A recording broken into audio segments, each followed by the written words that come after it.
Sustainable Development Goal and goal number 3, you know that non-communicable disease is going to be a big problem more than the communicable diseases.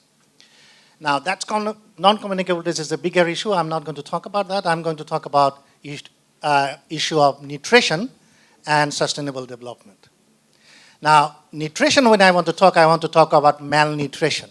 And when I talk about malnutrition, I want to talk about stunting and undernutrition, because there are a lot of children are suffering from stunting. Stunting is a chronic malnutrition, right?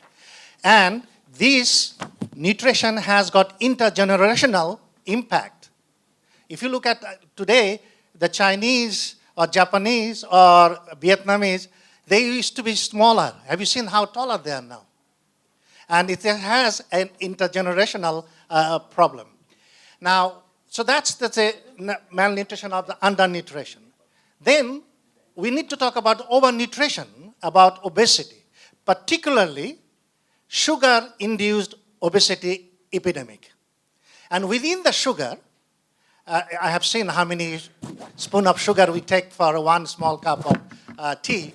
And then you won't believe that high fructose corn syrup, 40 and 55, is being used every food you are having. You may say that I'm a vegetarian, so I eat on vegetable. Go and check your ketchup and see how much sugar is there. Go and check your balsamic vinegar, check how much. Go and check your chips, potato chips, how much sugar is there, right? And the sugar itself and fructose itself, for me, it's like smoking. It's addictive.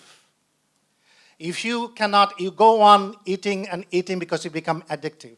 And people are becoming much, in Africa they don't say fatter, they say bigger. So I say bigger. People are getting bigger and bigger and bigger. And that will have impact on hypertension.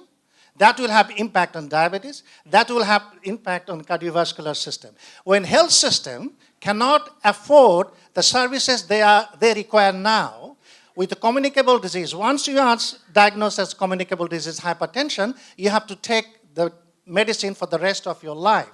So how the government will be able to afford with the fiscal space and allocation of the funding they have in the health system. So for sustainable development, we need to concentrate more and more on the non-communicable disease.